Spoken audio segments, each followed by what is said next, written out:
Art heists are a staple of Hollywood movies. But today I am interviewing someone who knows about the real-life counterpart of these events. Anthony Amore is an author and the director of security at the Isabella Stewart Gardner Museum in Boston, Massachusetts, the site of the highest value museum robbery ever in the United States, which occurred in 1990, about 15 years before Mr. Amore's tenure. He is also the author of riveting books such as Stealing Rembrandts and The Art of the Con. Today we're going to be discussing the most famous art heists, how a large percentage of museum paintings might be forgeries, and what it is like to be in charge of securing some of the world's most valuable items. I'm Julie Hartman, and this is Timeless.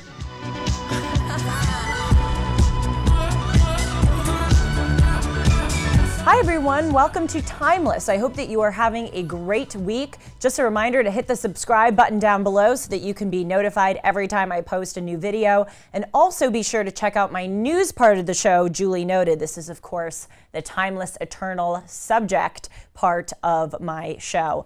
I am thrilled today to interview Anthony Amore. I have read both of his books that I mentioned in the introduction, Stealing Rembrandts and The Art of the Con.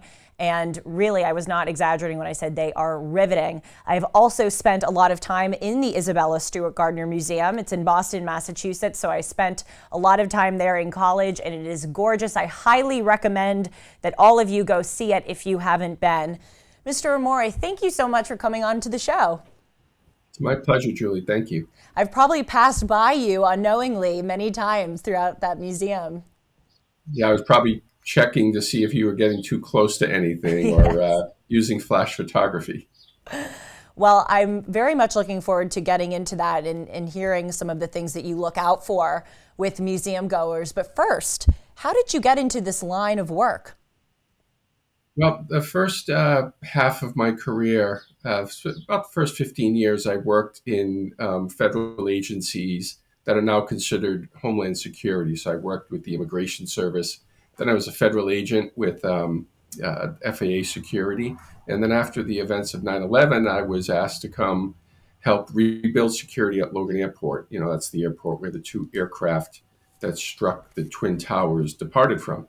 So it was a heavy lift and it was a lot of work, but we were really proud of what we accomplished there. In 2005, the Gardner Museum was looking for a security director and somebody who could do the investigation on the museum's behalf, looking for these missing paintings. And I just happened to have this background in which I did security and investigation. So it was a really good fit for me and for the museum. So I've been there 17 years now. Wow. I did not know that about your being asked to revise some security procedures at Logan Airport. If you don't mind, can I ask you a bit, what was that like? What were some of the things that you reformed?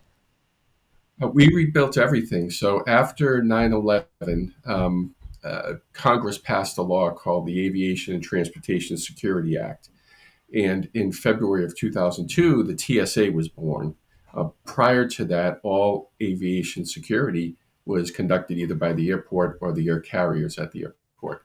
In February of 2002, when the TSA was born, all those responsibilities were taken over by the federal government. So we had to stand up 1,200 new federal employees to do all the screening at the checkpoints. We built and deployed checked baggage screening devices, which are essentially these giant CAT scan machines, and had to build housing for all of the baggage belts, because many people, including your viewers, might not recall, but before 9/11, no checked baggage was screened. And the law said after a certain point, it was January 2003, that all checked baggage, 100% of the bags, had to be screened. So we had to accomplish these new procedures at airports in very quick measure and do it effectively. And I'm proud to say that we did. It's amazing to me because I was born in 1999. I never remember living in a world where you could just check a bag without it being screened. It seems preposterous to us now that we would even allow that, but thank God we now don't. I know I'm jumping the gun a bit here. I indicated that I wanted to get to it, but because we're talking about airports, When you're in an airport now, can you sort of tell by looking at people in line or passengers, some of their behaviors, their mannerisms, if they may be a threat or doing something sketchy? I imagine it's similar in the museum. Well, I was part of a team at TSA way back then, um, looking at behavioral pattern recognition, essentially trying to profile people's behaviors as you described, not their ethnicity or Right. their beliefs or any sort of immutable characteristic, but trying to profile them based on how they were behaving in the airport or in line waiting for security. So we learned a lot about behaviors people employ when they're nervous or they might be trying to hide something. But of course, the number of people who are traveling and thinking about doing something horrific to an aircraft is incredibly small. So, but you might, these sorts of techniques might pick out someone who's carrying some sort of contraband or up to something that's not necessarily a threat to the aircraft or other passengers, but perhaps not something they should be doing.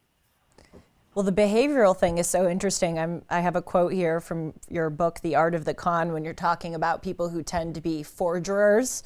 And you say that they appear typically to be middle aged men frustrated by their failures as artists. But then you say they're often brazen braggarts and perhaps overconfident of their own skills.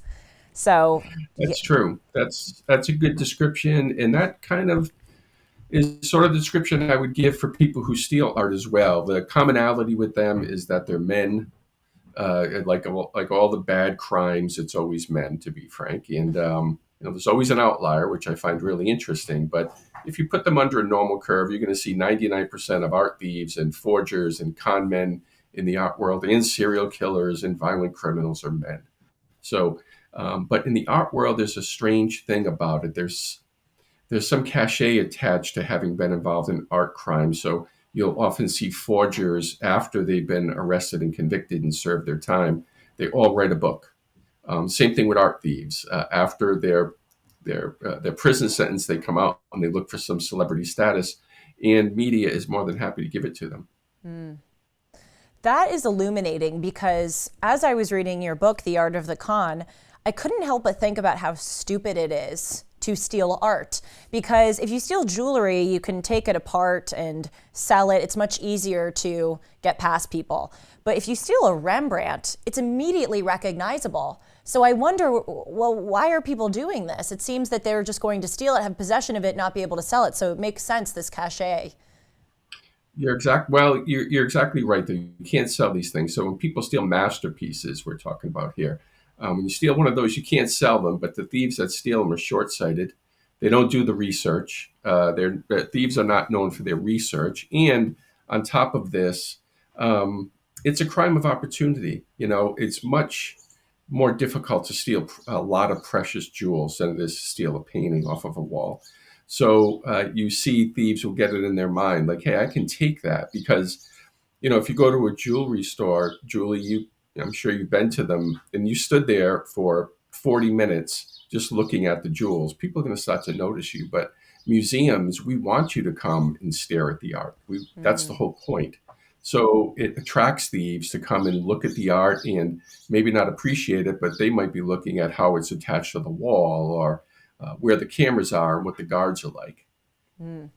It's interesting that you say that it's easier to steal art than it is to steal jewelry. And one of the things that I was struck by in the with reading about the Isabella Stewart Gardner Museum heist of the 1990s is that the thieves did not appear to think the event through, in that they cut out, and of course, please correct me if I'm characterizing this incorrectly, they cut out the paintings with a blade.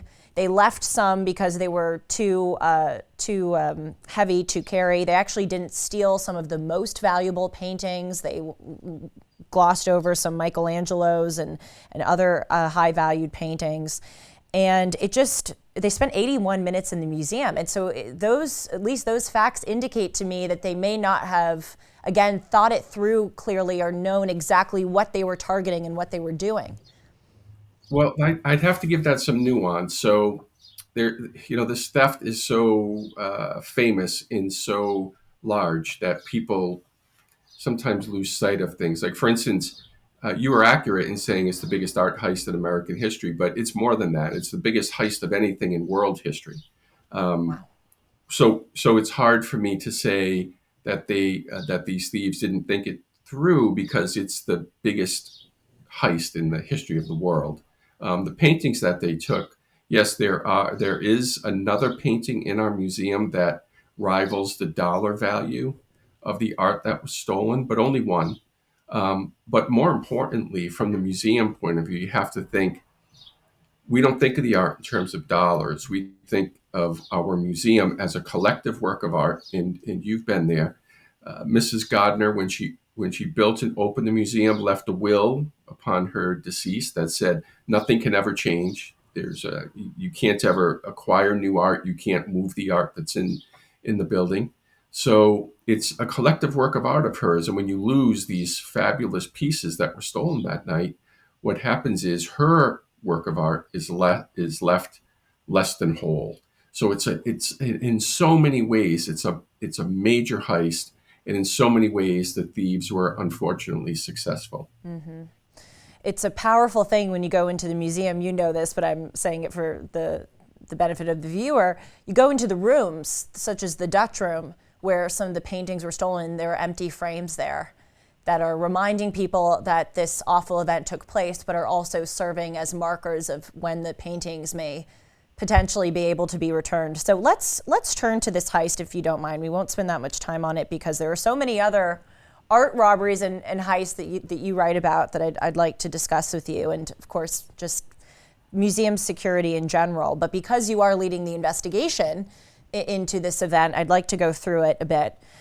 So I'm going to give you I'm not going to give you my understanding of the event. Would you please? It's so much better if you wouldn't mind sharing a brief synopsis of what happened that night, March 18th, 1990.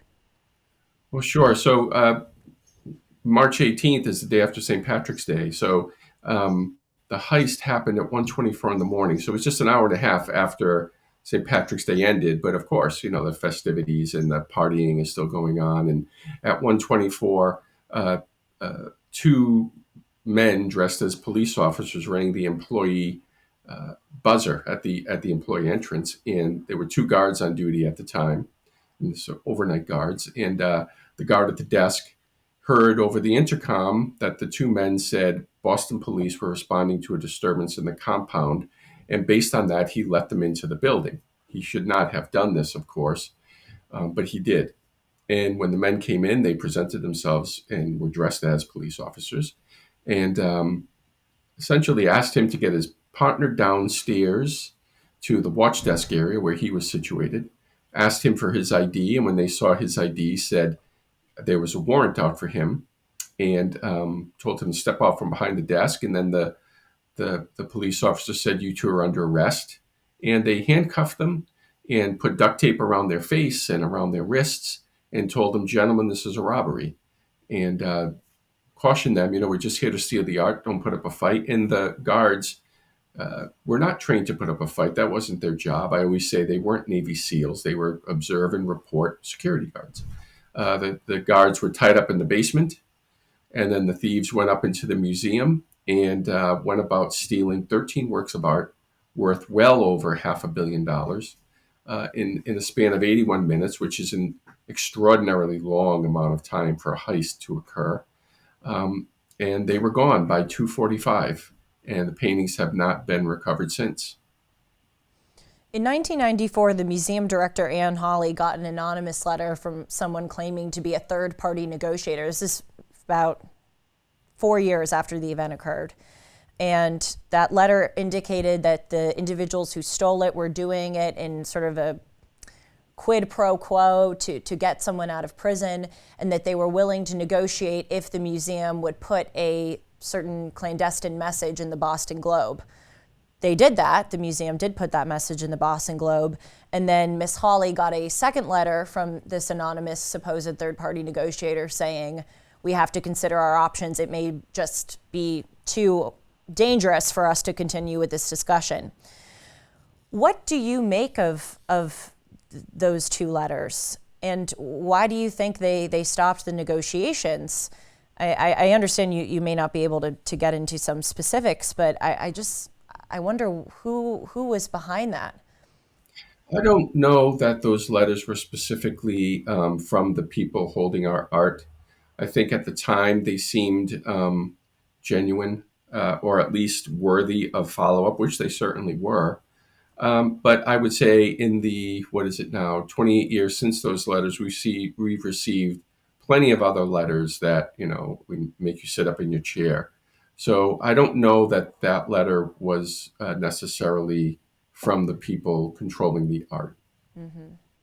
And then, of course, there was another famous incident in 1997 when a Boston Herald reporter was taken to a warehouse somewhere in the Northeast and was shown the Storm of the Sea of Galilee painting, which was one of the Rembrandts that was stolen. It's Rembrandt's only seascape. Now, you said before the interview that actually there might be some evidence that that was not the original painting. But at the time, at least according to my research, the Boston Herald reporter was pretty sure that it was. Yeah, I'm pretty sure it was not the music. I should say more than pretty sure. I'm certain it was not our painting. I know the Boston Herald reporter very, very well. He's a good friend of mine, in fact, and he co-authored my first book. But I'm certain that that was not our painting. Um, and it's, again, there, since that time, there have been plenty of other instances where people have shown images that are purported to be our art, but was not. What is the incentive of an individual to do that? I can only imagine it would leave them at risk to be followed by the police and arrested and prosecuted for a crime that they did not commit. Why would they want to make people believe that they stole a Rembrandt when they didn't? Well, it's typically, sometimes it's a prank, but it's typically a con man who is trying to embezzle some money out of us because we have this large reward. We immediately had a $1 million reward. By 1997, we had a $5 million. We upped it to $5 million, and in 2017, we increased it to $10 million. So, there's always the money motive, and there's always someone trying to make a profit. Out of an illicit profit out of our victimhood. Can you comment at all about the status of the investigation? Do we have reason to believe that these might be recovered? Yes, I do maintain they will be recovered. Granted, I've been saying that for a very long time, but we work really hard to recover this art. I work with a partner who's an FBI agent. We will not stop. No museum in history anywhere has made the effort that the Gardner Museum continues to make to recover its stolen goods. And we will continue to do so because and you put it beautifully, these empty frames are there as reminders to people of what belongs there. Nothing else can ever fill those spaces, and our art can't ever hang anywhere else. So it's very important that we continue, and we will. Well, you said it was $500 million in stolen art, 13 pieces, but it isn't really so much about the money as it is about the pieces itself, the character of the museum. And you described how Miss Gardner wanted the museum to stay the same. And I love that about the Isabella Stewart Gardner Museum, because so many of these other museums have gotten so modern and they're trying to keep up with the times. And although I get it, there's something so special about preserving the original character of the place. And so it is a loss to have those paintings gone.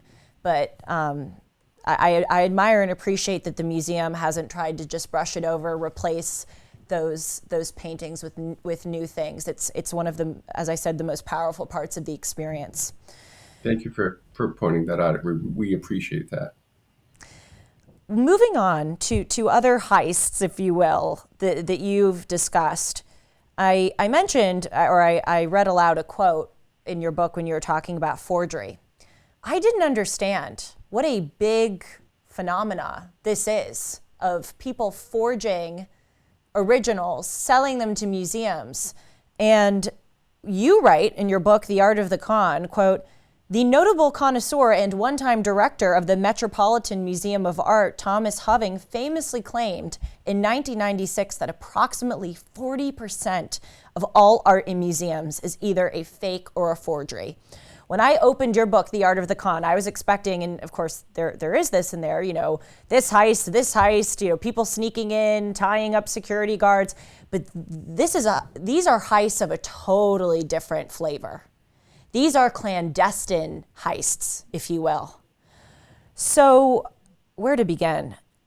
Can you explain the process of people forging art, and isn't there a screening in order to prevent museums from buying these fakes?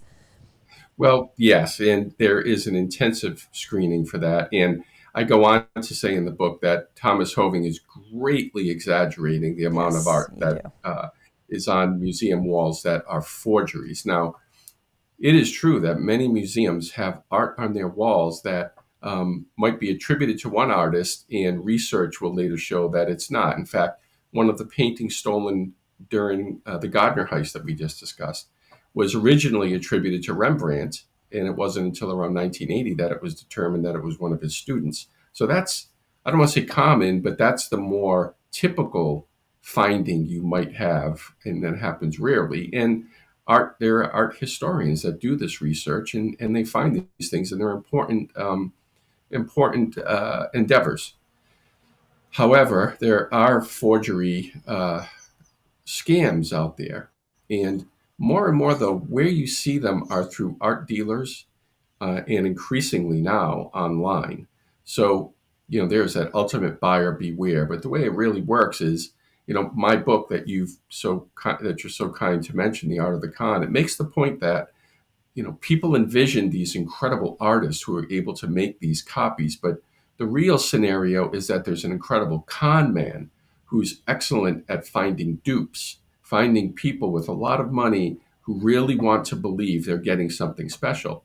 So that's where the talent is. The sorts of art that, the sorts of paintings that are most commonly copied are sort of like the abstract expressionist things where you don't need the hand talent, the hand skills of a Rembrandt, and you don't need 17th century materials and 17th century canvases and pigments and such, where you're looking for something that might have been made in the last century. Much easier materials to duplicate. So that's where the crux of these really masterful schemes are born. Yes, you say in addition to these forgers tend to be middle-aged men frustrated by being failed artists. In addition to saying they're braggarts and overconfident, you said they gravitate away towards the old masters and towards the impressionists and the abstract expressionists because they're easier to make. That makes sense. Yeah, I mean, what would you rather do, Julie? If I said, listen, your life depends on it, you need to make a valuable painting, you, Julie, have to do it. Would you rather try to paint a Vermeer or do paint splatters like Jackson Pollock? Right. So I would just I give think I up. know. I wouldn't even be able to do the paint splatters. But I take your point. It makes sense. Oh gosh, now when I go into the Getty Museum in Los Angeles, just a few miles away from here, maybe I'll look with a bit of skepticism at the impressionist art that I see on the wall. Is that wrong? You're No, shaking your head.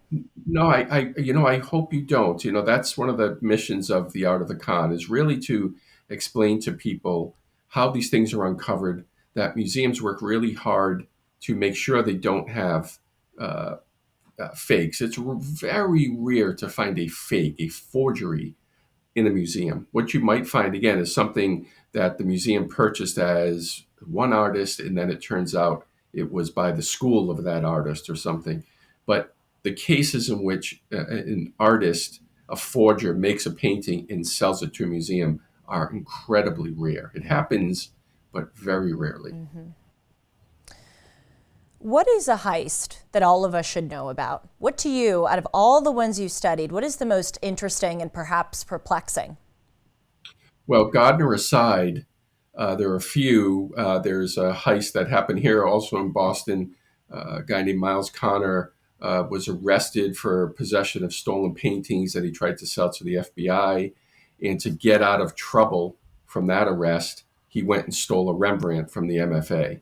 And what you learn from that is after that, since then, that's the biggest example of where people will use a stolen piece of art as sort of a get out of jail free card or something to negotiate with. So even when thieves steal a masterpiece and they they learn, as you pointed out, that they can't sell it, they hold on to them because there might be some other sort of ancillary value to them, and that's what makes them so hard to find. Can you explain a little bit more about what this value would be? Because, at least from my perspective, they steal it, and even if they do use it to negotiate some gain for themselves, won't they be found out by the police and thrown in jail? So, what's really the point?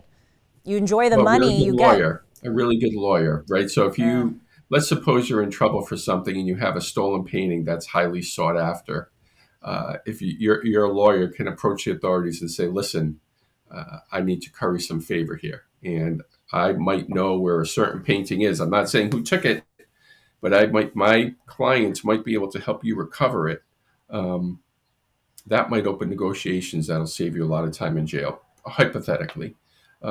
So that's one way that it could be used. Another way is it can be used as collateral for drug transactions too. So there are these other values. There's no point in just giving it back. At least that's what it seems like to the thieves. Why would I give it back when I might be able to use it for something else? who tend to be the con men who carry out the heist? I'm not even so much asking, are they members of the mob? Are they members of a gang? But who are they as people? Are they daredevils? Are they angry? Are they sad? We mentioned the behavioral characteristics earlier. They're definitely not members of the mob. They're crafty people who are lifetime con men. It's not a new thing. They always do it. When they get out of jail, they'll try it again. They are pretty clever. They are, as I mentioned, they're always men, middle aged, and they're the sorts of people that don't want to work for an honest buck, and they'll find ways to try to pull one over on somebody, and they're good at finding dupes. That's their real skill, is their ability to pick out somebody that they can con. And but for every one of them, there's so many failures, and ultimately they all wind up getting caught. Right? In the end, all of them, even the most successful ones, wind up getting caught. So it's not a good long-term career plan. Have you read the Da Vinci Code? No, I haven't, but I do know that Dan Brown is a great, I hate to say fan, but he's very, very much interested in the Gardner heist. It makes sense. That is a really fun book to read. But I care more about the real life events because they say truth is stranger than fiction, and it. Without a doubt. Yes, Without it's a doubt. true. Art theft proves it. Yes. So let's talk a bit about your job now at the Isabella Stewart Gardner Museum. You said at the beginning that, well, I said that maybe we've passed each other, and you said, well, maybe I was looking to see if you were getting too close. On a day-to-day basis, what are some of the grievances is perhaps the wrong way of describing it, but what are some of the things that museum goers do that might tick someone like you off? And have you, throughout your tenure, had some really challenging instances of people who were trying to pull off another 1990-esque heist? No, we have not encountered any attempted heists.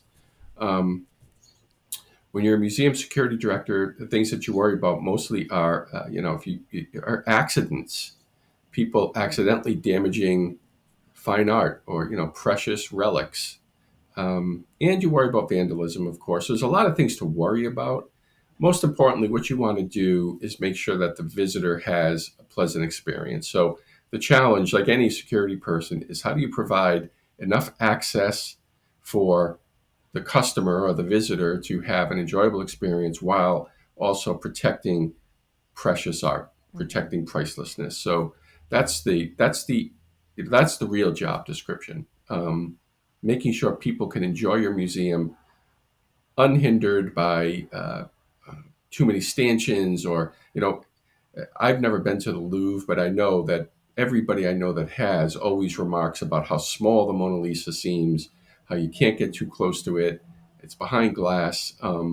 There's big crowds, and working to mitigate those things so that people can enjoy these great works of art is the challenge for someone like me. It's true, the way you described the Mona Lisa. I'm not saying this to sound ungrateful, but this is what I flew all the way here to see. You can't even see it. And it is a great advantage of the Isabella Stewart Gardner Museum that everything is so accessible and you can get right up close. Hopefully not too close, but No, you we're watching. yeah We're oh watching, Julie. We have the latest technology to protect our collection. We have a large number of guards. We have a very robust security program. We're renowned for how professional and how efficient and effective our security team is. do you have plainclothes guards, i.e. undercovers? Now, I would never get into our the finer points of our security system. Okay. Well, I have to ask. I got to push it a little, but you have a right to halt me. What's the most frustrating part about your job? What would be something that you would change? Huh. I have to say I've been at the Gardner Museum for over 17 years. I wouldn't change anything. I'm very happy with, our attendance has never been stronger. It's incredibly strong. Um, People like you walk away from the museum with such kind words like you've expressed before this interview and during it. I wouldn't change anything. Just like Isabella Stewart Gardner, I would keep everything the way it is. And um, the vast, vast majority of your museum goers, 99.99% of them, care about the art and want no harm to come to it.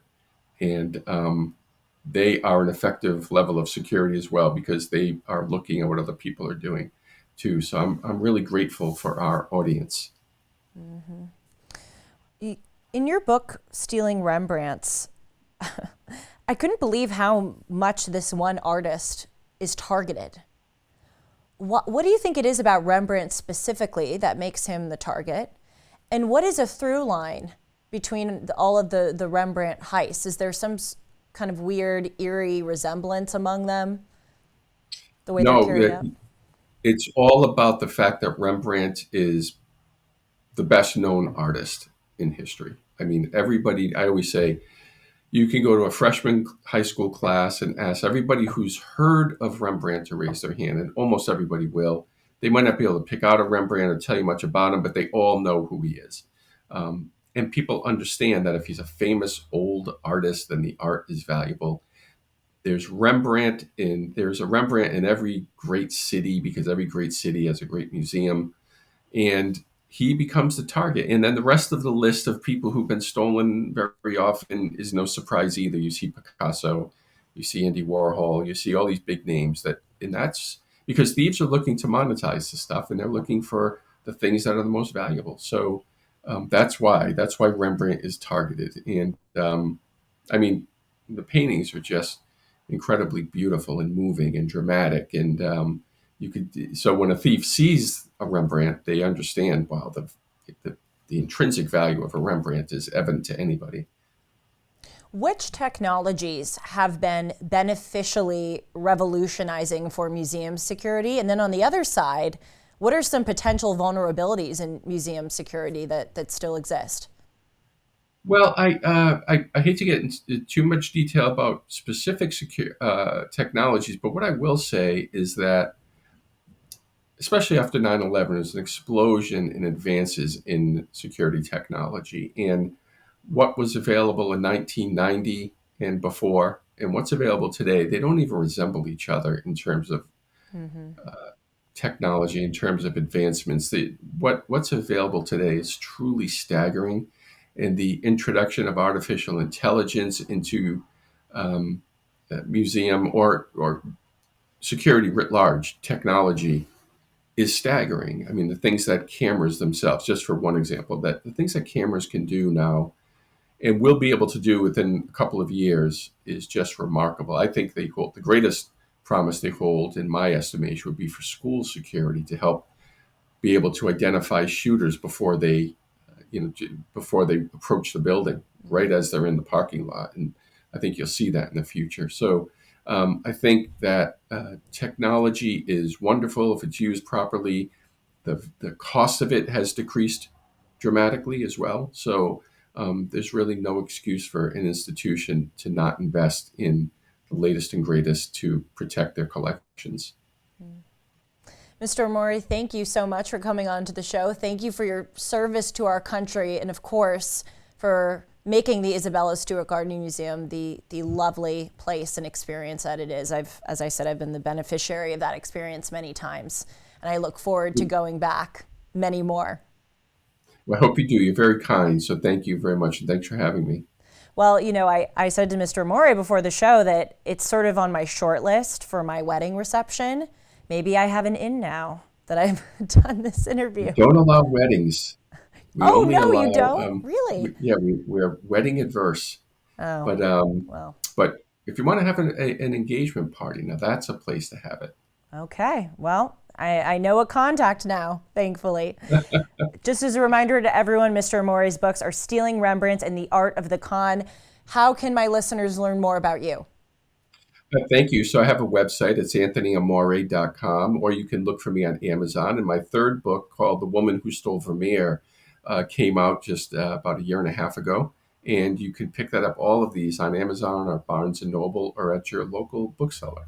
I'm ordering it right after this interview. Thank you. Thanks, Mr. Amore. Thank you all for joining us today, and remember that each of our thoughts, choices, and actions shape who we are. So let's think clearly, choose wisely, and act with principle and determination. See you all soon. Take care.